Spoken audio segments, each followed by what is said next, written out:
Vous rêvez d'acheter une maison à 1 million de francs en Suisse? Voici ce que ça implique avec des chiffres concrets. Prix du bien, 1 million. Il faut en tout cas 20% de fonds propres, ce qui fait 200 000.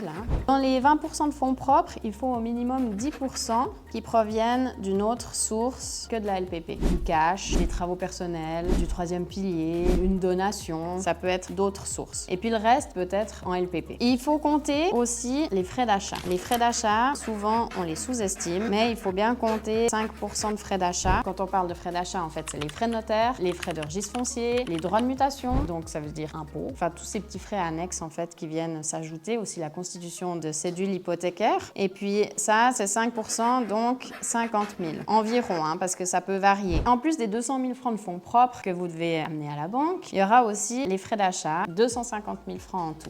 Donc là, ça veut dire qu'on a un prêt hypothécaire, j'abrège en PH, donc 800 000, les 1 million moins les 200 000 francs. Et sur ce prêt hypothécaire-là, on va calculer une tenue des charges. Donc pour la tenue des charges, on tient compte d'un intérêt, mais c'est un intérêt fictif, théorique, c'est pas les intérêts réels que vous allez payer. Là, on tient compte de 5%. C'est ce que les banques tiennent compte en règle générale. Des fois, ça peut varier un tout petit peu. C'est là où c'est aussi important en fait d'aller voir plusieurs banques parce qu'elles n'ont pas toutes les mêmes réglementations. Donc 5% de 1 million, ça fait 40 000 d'intérêt. Ensuite, on a l'amortissement. L'amortissement, c'est sur le deuxième rang sur 15 ans. Donc le deuxième rang, c'est tout ce qui dépasse le 65% du prix total du bien immobilier. Donc là, c'est tout ce qui va dépasser les 650 000 jusqu'à 800 000. Donc il y a 150 000 francs à amortir en 15 ans. 15 ans, c'est la règle générale, mais en fait, il faut amortir avant l'âge de la retraite, qui donne 10 000 francs. Ensuite, on a aussi l'entretien. Et l'entretien, c'est 1% du prix d'achat, donc de 1 million. Donc là, on est aussi à 10 000 francs. Et puis tout ça, ça donne 60 000.